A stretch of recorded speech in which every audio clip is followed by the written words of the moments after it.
Shalom, shalom, Javerim. Muy buenas hermanos, bienvenidos.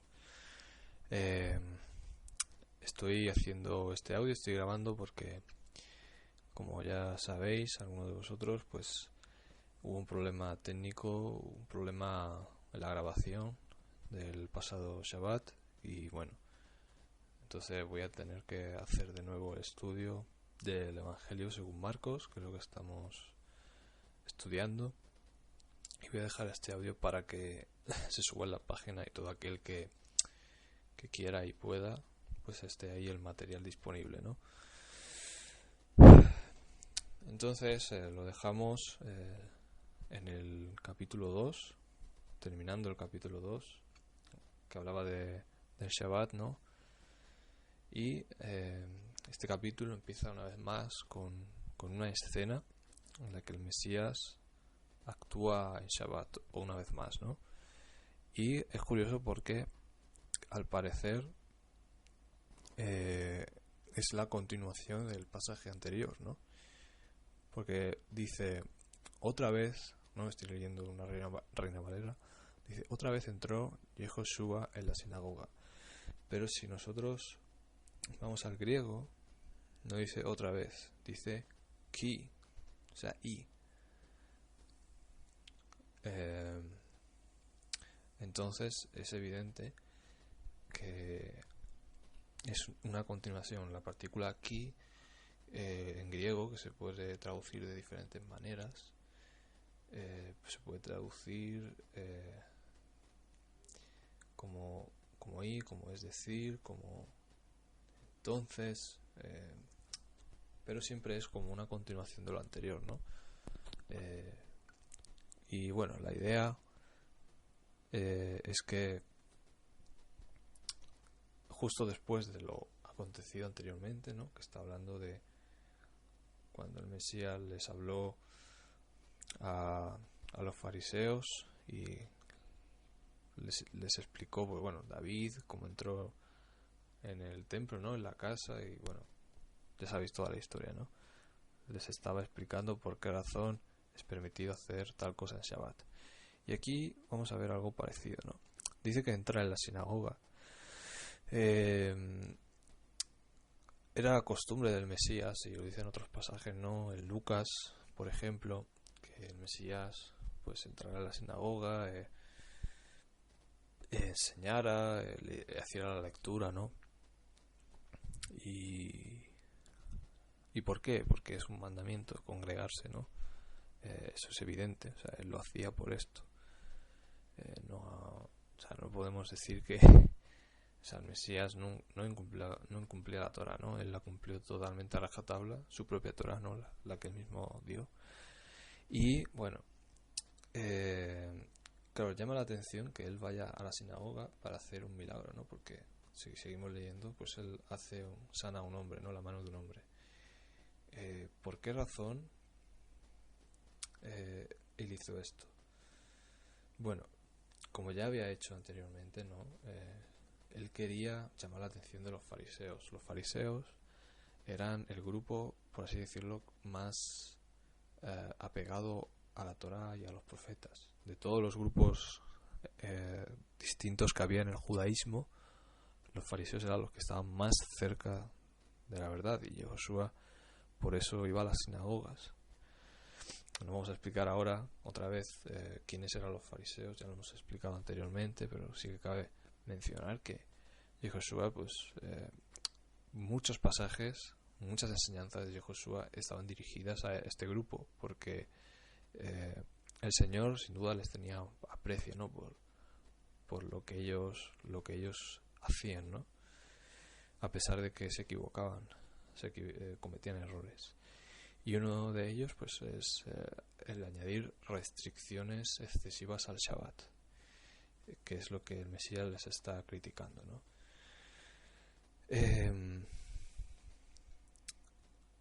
Y bueno, básicamente el Mesías lo que quería mostrarles a los fariseos con esta sanación y con otras era que el poder del Ruach, el poder del Espíritu, muchas veces obraba en contra de sus tradiciones, ¿no? De sus costumbres. Y obviamente era para que ellos pues se dieran cuenta que durante mucho tiempo pues habían cometido un error, ¿no? Habían estado... no todas las tradiciones que ellos tenían eran malas, pero habían cargado, por ejemplo, el Shabbat de normas excesivas, ¿no? Que lo convertían en una carga más que en una delicia, ¿no? Los discípulos se refirieron a la Torah oral, ¿no? A sus tradiciones, como un yugo que ni nosotros ni nuestros padres hemos podido llevar. Y tienen toda la razón, porque evidentemente había tantas restricciones que era prácticamente imposible guardar el Shabbat, al menos de la manera que ellos planteaban, que no es la bíblica, como el Mesías les iba a mostrar. Bueno, seguimos leyendo en el versículo 2. En la segunda parte del versículo 1. Había allí un hombre que tenía seca una mano, y lo acechaban para ver si lo sanaría en Shabbat, a fin de poder acusarlo. Entonces dijo al hombre que tenía la mano seca: levántate y ponte en medio. Y les preguntó: ¿es lícito el Shabbat o el Shabbatón hacer bien o hacer mal, salvar la vida o quitarla? Pero ellos callaban. Entonces el Mesías, lo que dicen, ¿no? Entonces, mirándolos con enojo, entristecido por la dureza de sus corazones, dijo al hombre: extiende tu mano. Y él la extendió y la mano le fue restaurada sana. Salieron entonces los fariseos y se confabularon con los herodianos para destruirlo, ¿no? Bueno,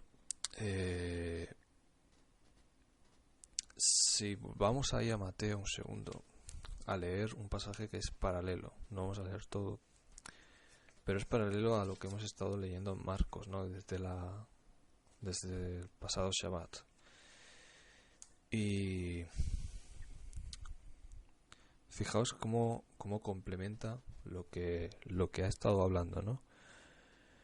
Hemos hablado antes del ejemplo que puso de David cuando comieron los panes, ¿no? Que no estaban permitidos. Pero fijaos que dice a partir del versículo 5 en Mateo 12: ¿o no habéis leído en la Torá como en Shabbat los sacerdotes en el templo profanan el Shabbat y son sin culpa? ¿Por qué? Porque los sacerdotes obviamente tenían que hacer sacrificios, tenían que llevar cargas, tenían que hacer ofrendas, encender fuego, porque ellos tenían que encender el candelero. Estas cosas, todas estas cosas, ¿no? Que uno puede pensar, que ellos pensaban, ¿no? Que en la cotidianidad no se podían hacer y estaban permitidas en el templo, ¿no? Y él les dice, si para el templo estaba permitido, ¿por qué no para salvar la vida de una persona, ¿no? Esa es la pregunta que les hace. Pues os digo que uno mayor que el templo está aquí, ¿no?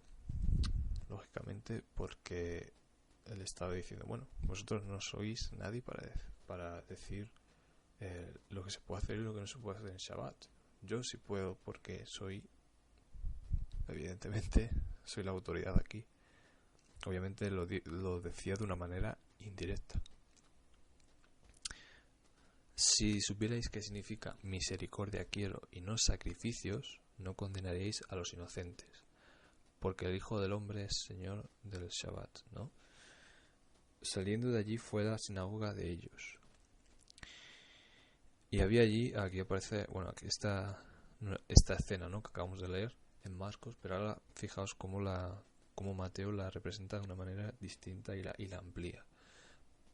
Y había allí uno que tenía seca una mano. Para poder acusar a Yehoshua le preguntaron: ¿está permitido sanar en Shabbat? Él les dijo: ¿qué hombre de vosotros, si tiene una oveja y ésta se le cae en un hoyo, en Shabbat no le echa la mano y la saca? Pero ¿cuánto más vale un hombre que una oveja? Por consiguiente, está permitido hacer el bien en Shabbat. Y luego, habrá como... dice lo mismo, ¿no? Que en el otro pasaje, pero añade el detalle de la oveja, ¿no? Que ellos estaban dispuestos a sanar una oveja o a salvar una oveja, ¿no? Del hoyo, a sacarla si se caía, pero no estaban dispuestos a salvar la vida de una persona en Shabbat, esto, y es interesante, ¿no? Mostraban mayor cuidado por un animal que por un hombre. Toda religión falsa tiende a degradar al hombre a pesar de pretender exaltarlo, ¿no? Ellos ponían en lugar de Dios, ellos pretendían exaltarse, ¿no? Pero en realidad lo que estaban es rebajando al hombre a menos importante que un animal, ¿no? Con todas esas restricciones y con esas leyes, ¿no? Específicamente con esta ley, ¿no? De que no, con esta tradición de que no se podía sanar en Shabbat porque es una obra creativa, ¿no? Ellos, es lo que ellos entendían, ¿no? Hay que ponerse en su mente y pensar por qué ellos llegaron a esa conclusión, ¿no? Y no lo hacían con mala intención, pero ellos pensaban que como Dios descansó de una obra creativa, entonces y la sanidad la consideraban una obra creativa, y realmente no separan lo que es un trabajo laborioso, una labor que te da sustento económico, ¿no? a una labor de servicio, ¿no? De servicio santo, por ejemplo, o el servir a los hermanos, ¿no? Por ejemplo. Entonces ellos no distinguían entre los diferentes tipos de trabajo, porque Dios está trabajando sustentando la creación, pero es un trabajo del que no necesita hacerse descanso, porque el hacer el bien es bueno hacerlo en Shabbat y necesario, ¿no? Y nunca dijo Dios que dejemos de hacer el bien, ¿no? El bien es para hacerlo todos los días, incluyendo Shabbat. Dios nunca ha dicho que no lo hagamos. Bueno, entonces en el Evangelio pues nos enseña a considerar al hombre en sus desgracias y malas situaciones con alto valor, comprados por la sangre de Mashiach, incluso hombres que pues están malos o están en pecado, ¿no? Con gravedad, pues incluso a ellos, o que están pasando cualquier problema, pues considerarlos con alto valor, ¿no? Tienen enfermedades o lo que sea. Y bueno, voy a leer una cita que está en Isaías, capítulo 13 y versículo 12.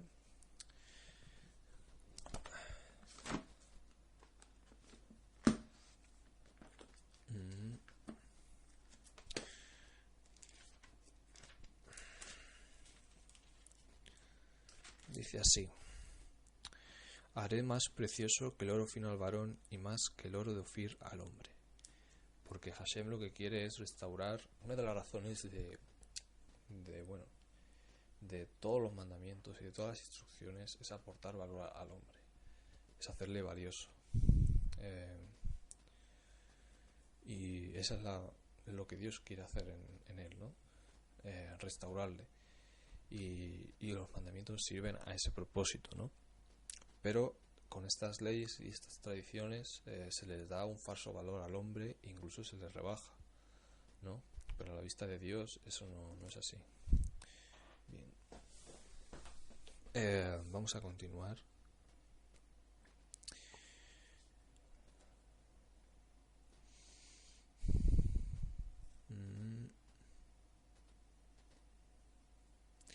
Bueno, otra cosa que hay que explicar también, que no he explicado, es que los fariseos, ¿no?, en aquel entonces entendían, y los judíos hoy en día entienden, que la enfermedad es debida al pecado, ¿no? De la persona. O sea, que era una retribución. Entonces, si tú tenías una enfermedad es porque habías hecho algo malo o porque tus padres habían hecho algo malo, ¿no? Y Josué, pues, en otros pasajes se encarga de desmentir esto mismo y no solo eso, sino sanándole mismamente, pues está dejando entrever que no es necesariamente así, ¿no? Y de hecho hay un detalle también que, bueno, conviene tener en cuenta, ¿no? Y es que bueno, de hecho ya lo hemos visto, ¿no?, en el capítulo anterior, que había un hombre pues que era cojo, ¿no? Era un paralítico, mejor dicho, era paralítico, y bueno, el Mesías le perdonó sus pecados y debido a ese perdón, pues fue restaurado, ¿no? Fue sanado. Y esto nos enseña también que, obviamente, el, el, el arrepentirnos y el aceptar el perdón de Dios en nuestra vida puede sanarnos también, ¿no? Puede sanarnos de nuestras enfermedades. Para Dios no hay nada imposible. Y bueno, quería mencionar esto también. Por último, para terminar este pasaje, dice el versículo 6 que los fariseos se confabularon con los herodianos para destruirlo, ¿no? Y bueno, en primer lugar, bueno, los herodianos, ¿quiénes eran? Pues eran un partido político o una parte de los judíos que apoyaban a Herodes, ¿no? Eran partidarios de que él estuviera ahí reinando, ¿no? Herodes y esa dinastía, ¿no? Y bueno, Herodes era el títere de Roma, del Imperio Romano. Y ya sabemos que los fariseos, pues obviamente, los romanos no les caían muy bien, ¿no? Ellos querían la independencia, ¿no? Como es lógico. Y es curioso ver que para destruir al Mesías eran capaces de unirse con bandos rivales, ¿no? Que buscaban propósitos totalmente diferentes. Llama la atención, ¿no? Y bueno, dice que procuraban destruirle, ¿no?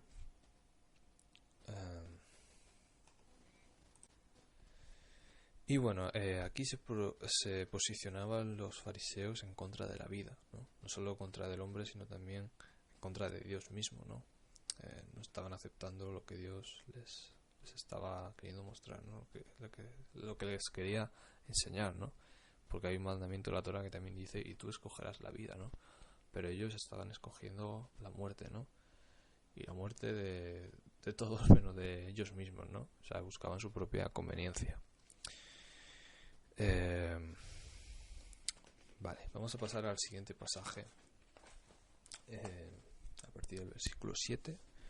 Pero Josué se retiró al mar con sus discípulos y lo siguió gran multitud de Galilea, ¿no?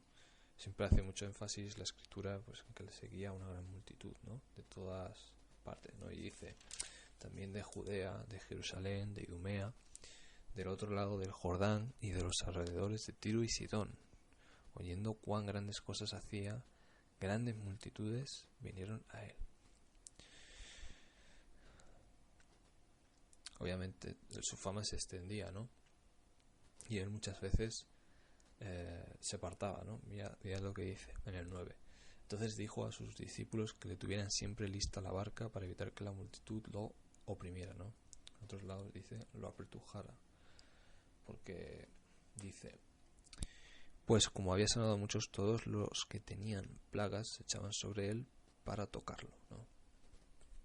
Y bueno, es interesante ver cómo que la gente estaba desesperada, ¿no? En aquel tiempo había muchas enfermedades, por lo visto, y todos querían llamar la atención, ¿no? De que se les echara encima, ¿no? Y que el Mesías intentaba, pues, evitar grandes multitudes lo máximo posible, ¿no? La mentalidad farisea del pueblo es algo que tenemos que tener en cuenta siempre que leemos esto, porque obviamente el pueblo seguía, pues mayormente seguía las enseñanzas fariseas, ¿no? Los fariseos pues se habían levantado de hecho de entre el pueblo y habían hecho las sinagogas, ¿no? Pues en señal de protesta contra el sacerdocio de aquel entonces, que era un sacerdocio que no era del linaje de Aarón, ¿no?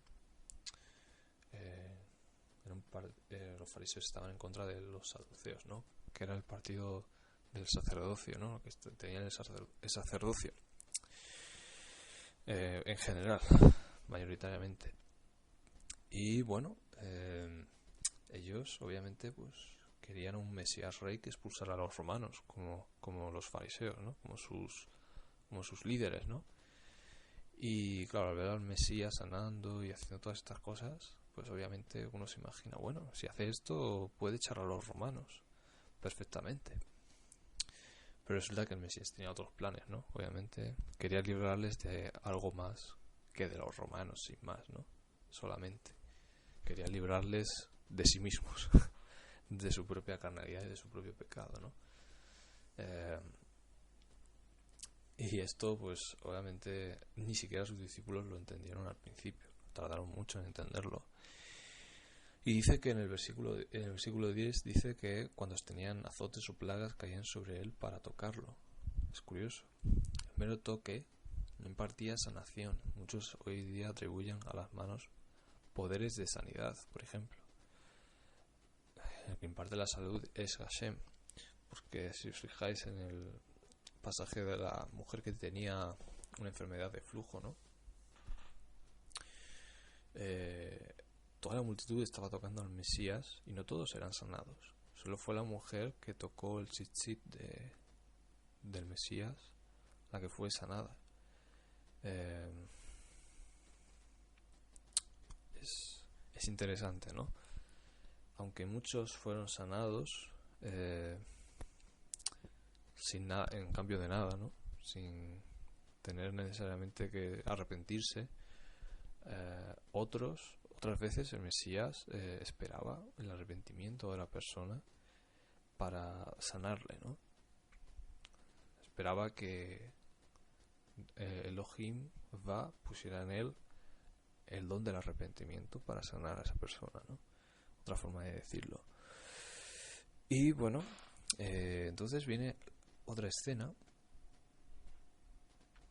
y los espíritus impuros, ¿no? En el versículo 11, espíritus rujot de inhabilidad, espíritus de inhabilidad.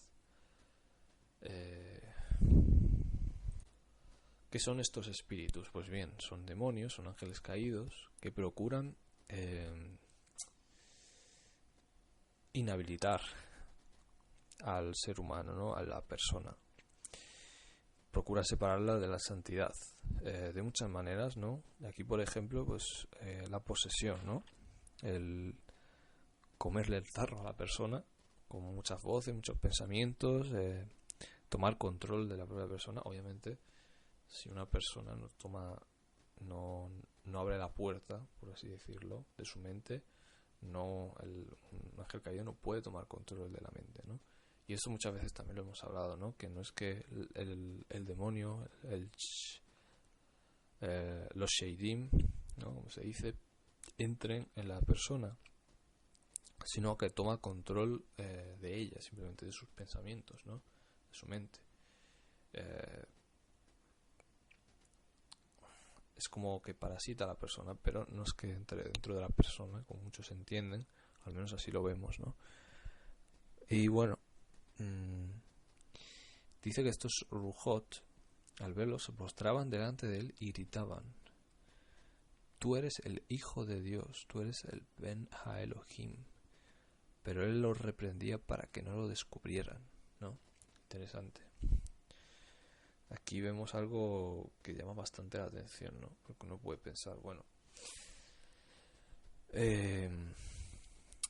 ¿por qué razón ellos le reconocen que él es el Ben Ha-Elohim si están supuestamente en guerra contra Dios, ¿no? Aquí ya uno puede pensar mal, puede pensar, bueno, es que obedecen a Dios. Y en parte de ellos es cierto que no pueden hacer nada sin que Él lo permita. Pero aquí la clave no está en eso. Aquí la clave está en que ellos quieren desfigurar o desprestigiar al mensaje, ¿no? Y al mensajero, fundamentalmente.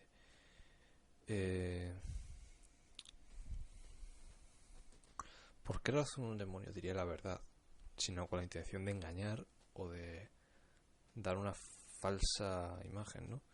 Entonces, bueno, luego también está el tema de que obviamente no tienen la autoridad para hablar, ¿no? O para predicar. El Mesías no les ha dado tal autoridad. Y también hay que tener en cuenta que obviamente si la gente descubría antes de tiempo que el Mesías era él el Ben Ha-Elohim que estaban esperando, que ahora vamos a explicar lo que significa, más o menos, un pequeño detalle. Pues si la gente lo descubría, todos los acontecimientos predichos en la profecía se podrían eh, precipitar, ¿no? Se podrían dar antes del tiempo, y el Mesías no deseaba eso, ¿no? Deseaba que todo se diera en su tiempo. Él no tenía que morir antes de ese 14 de Aviv en que murió. Entonces eso es importante. Bien. Obviamente no haría una buena impresión en el pueblo que los demonios digan que él es el Hijo de Dios, ¿no? Esto quizás dio lugar a que los fariseos más adelante, ya estudiaremos, que pensaran que él liberaba a los demonios por Beelzebú. O sea, y probablemente dio lugar a que ellos lo relacionaran con eso, ¿no? Bien, vamos a leer. Bueno, hay un pasaje en Hechos 16, del 16 al 18, si no me equivoco, en el que Pablo pues manda a una divina, a una mujer con un espíritu de adivinación, que estaba diciendo: estos son hombres de Dios que predican la salvación, ¿no? La verdad. Y después de mucho de un tiempo, pues lo mandó callar, ¿no? Decir: en el nombre de Jesucristo, tú no tienes autoridad para decir cállate, ¿no? O sea, no tienes autoridad para dar este mensaje. Interesante, ¿no? Y aquí una vez más vemos cómo y luego es curioso, ¿no? Porque vemos en ese pasaje después que a Pablo y a otro compañero, no recuerdo ahora mismo quién es, que estaba con él, le apresaron, ¿no? Debido a a ese espíritu de adivinación, ¿no? Que les estaba dando por saco. Es curioso, ¿no? Cómo el enemigo usa la verdad para destruir al pueblo de Dios, para intentarlo, ¿no? Sin éxito. Lucas 4:41.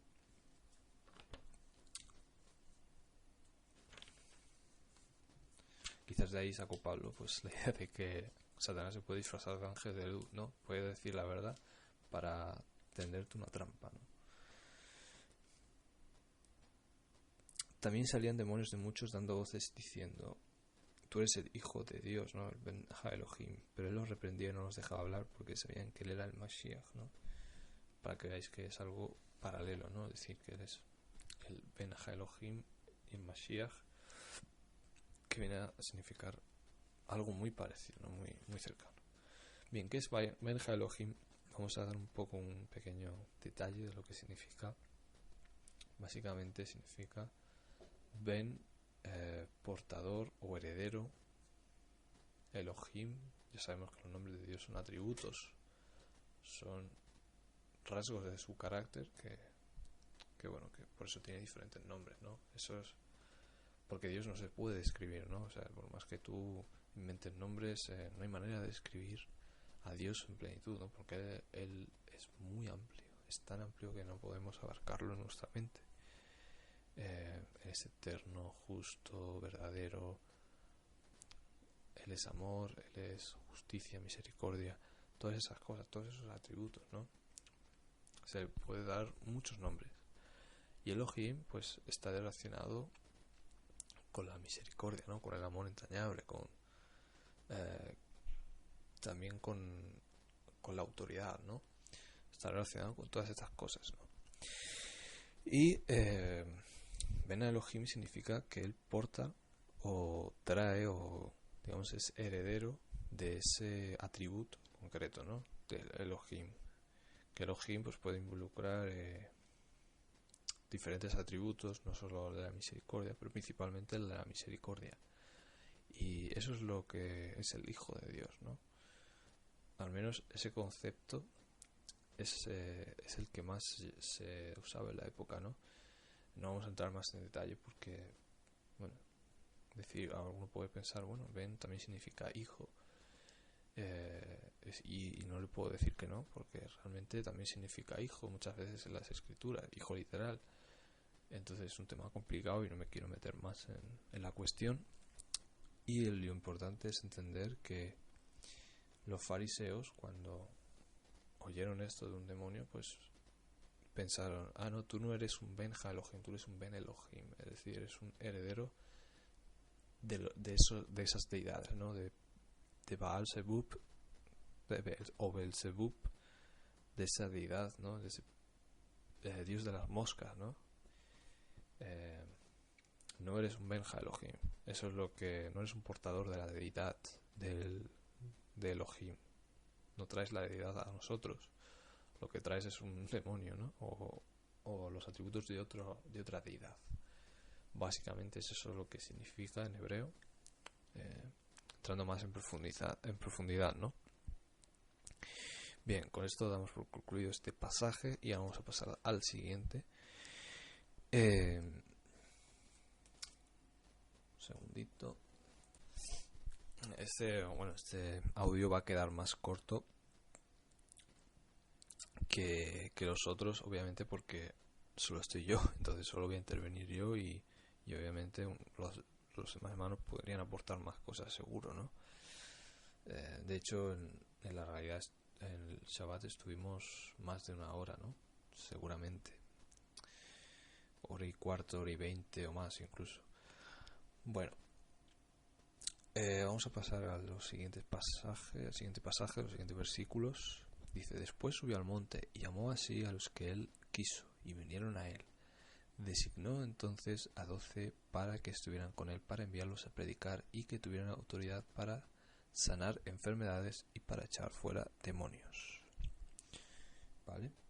Hasta aquí dice que designó a 12 para que tuvieran autoridad o potestad, ¿no? En griego dice exousia. Exousia, que es una palabra que se utiliza cuando el Mesías dice que tiene autoridad o potestad para perdonar los pecados, ¿no? Y luego existe otra palabra parecida que es dunamis, que significa poder, ¿no? Tiene poder para sanar enfermedades, ¿no? Entonces, bueno, estos son los usos de la palabra. Y dice que tuvieran autoridad para sanar enfermedades y echar fuera demonios. Exousia. Se está ligando la autoridad al hecho de sanar, ¿no? Aquí cambia un poco, ¿no? No es solo poder. O sea, el poder no es lo único que hace sanar, también es la autoridad. Es decir, ¿quién es el único que puede sanar? Aquel que puede perdonar los pecados, realmente. Eso es lo que te está diciendo este pasaje, ¿no? Lo único que puede sanar es aquel que puede perdonar los pecados, y ese, sin lugar a dudas, es Dios. Y en este caso su expresión disminuida, que es el Benja Elohim, ¿no?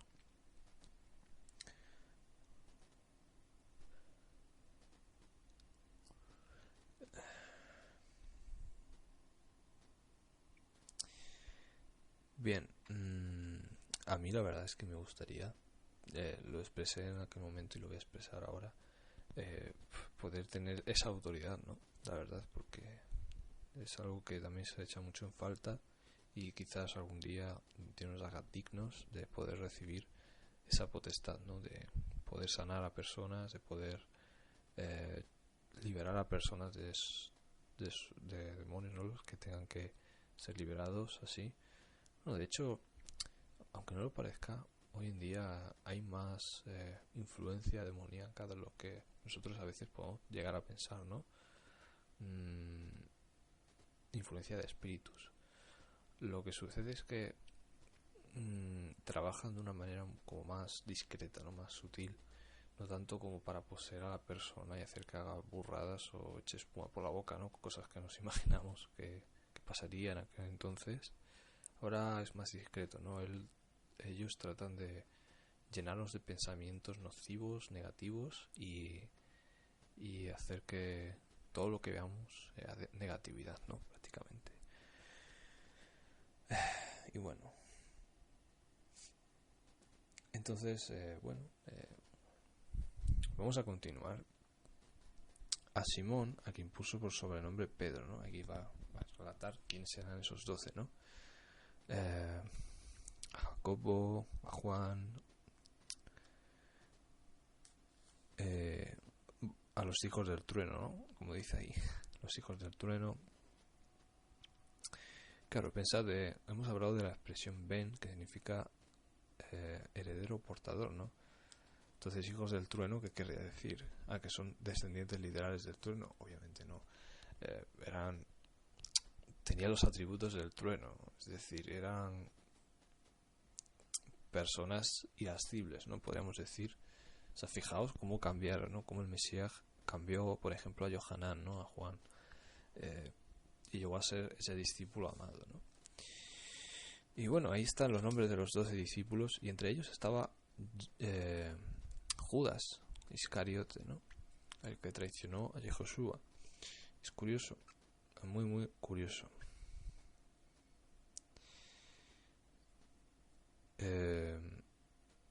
Claro, uno puede pensar, bueno, o sea, si él los escogió, ¿por qué escogió a alguien que le traicionó?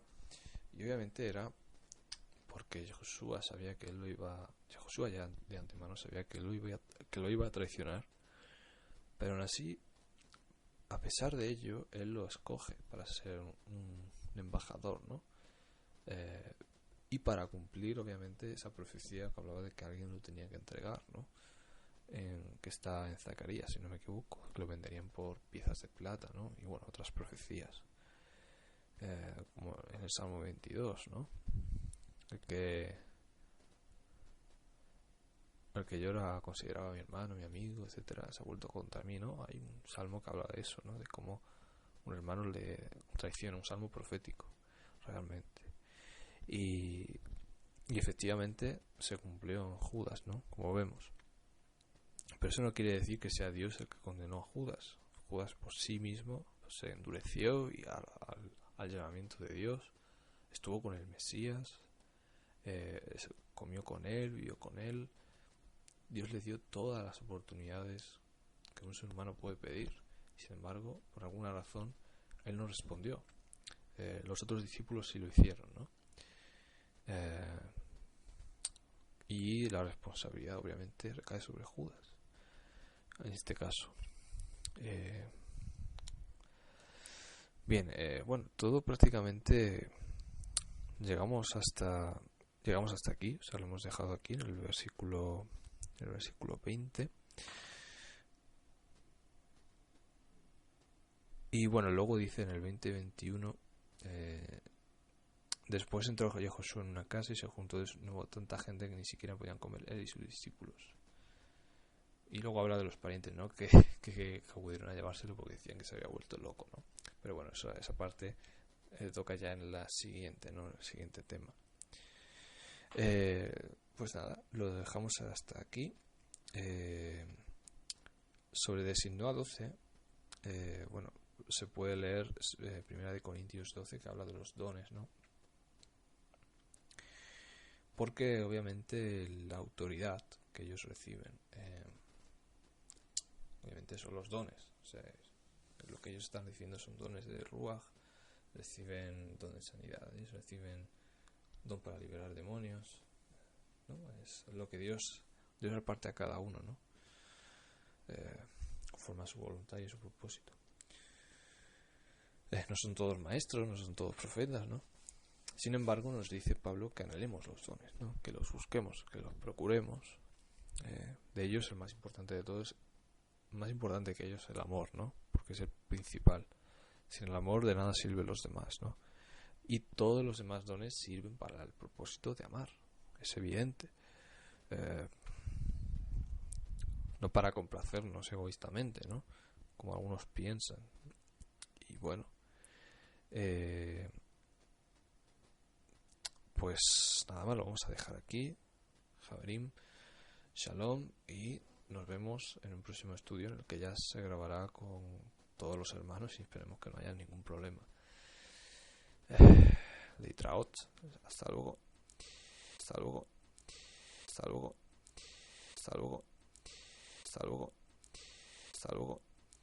Hasta luego. Hasta luego. Hasta luego.